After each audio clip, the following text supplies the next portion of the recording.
సినీ నటుడు రామ్ చరణ్ కడప దర్గా దర్శనం తీవ్ర వివాదాస్పదమైంది. అయ్యప్ప మాలలో దర్గాను దర్శించుకోవడంపై సోషల్ మీడియాలో ఓ రేంజ్ లో ట్రోల్స్ నడుస్తున్నాయి. ఇటు అయ్యప్ప భక్తులు ఆగ్రహం వ్యక్తం చేస్తున్నారు.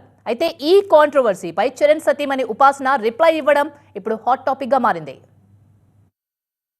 అయ్యప్ప మాలలో ఉన్న రామ్ చరణ్ సోమవారం కడపలో సందడి చేశారు. హైదరాబాద్ నుంచి ప్రత్యేక విమానంలో కడప వెళ్లిన చరణ్ కు అడుగడుగునా గ్రాండ్ వెల్కమ్ లభించింది. మొదటిగా విజయదుర్గ అమ్మవారిని దర్శించుకున్నారు చరణ్. అక్కడి వరకు బాగానే ఉంది. ఆ తర్వాత దర్గాను దర్శించుకోవడం, అది అయ్యప్ప స్వామి మాలలో ఉండి దర్గాకు వెళ్లడంతో కాంట్రవర్సీకి దారితీసింది. అటు సోషల్ మీడియాలో ట్రోల్సే కాదు, ఇటు అయ్యప్ప భక్తులు సైతం చరణ్ తీరుపై మండిపడుతున్నారు.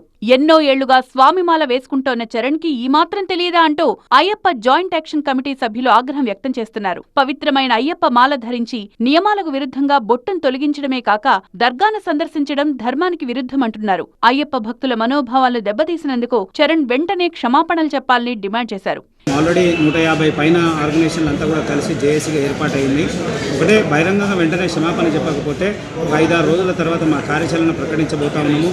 అవసరం అనుకుంటే వాళ్ళ ఇంటిని ముట్టడించడానికి కూడా సిద్ధంగా ఉన్నాము. దయచేసి వెంటనే క్షమాపణ చెప్పాలి. క్షమాపణ చెప్పని ఎడల మా కార్యాచరణ చాలా తీవ్రంగా చూపించడానికి సిద్ధంగా ఉన్నాము.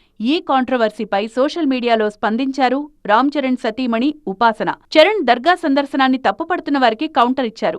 దేవుడిపై విశ్వాసం అనేది అందరినీ ఏకం చేస్తుందే తప్ప విడిపోయేలా చెయ్యదన్నారు. తన మతాన్ని అనుసరిస్తూనే ఇతర మతాలను గౌరవించడం సనాతన ధర్మాన్ని పాటించడం అవుతుందని అన్నారు. వన్ నేషన్ వన్ స్పిరిట్ అన్న హ్యాష్ ట్యాగ్ ను జత చేశారు. దర్గాకు వెళ్లినప్పుడు రామ్ చరణ్ చేసిన కామెంట్స్ కూడా ఇప్పుడు తీవ్ర దుమారం రేపుతున్నాయి. రామ్ చరణ్ హిందువుల మనోభావాలు దెబ్బతీశారని వారు ఆరోపిస్తున్నారు.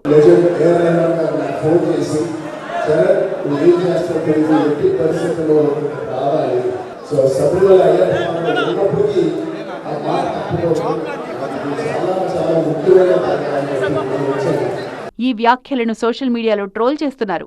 స్నేహితుడు ముఖ్యమా, సనాతన ధర్మం ముఖ్యమా అంటూ క్వశ్చన్ చేస్తున్నారు. మరి Ayyappa joint action committee demand చేస్తున్నట్లు చరణ్ ఈ ఇష్యూపై స్పందిస్తారా, క్షమాపణలు చెప్తారా? చూడాలి.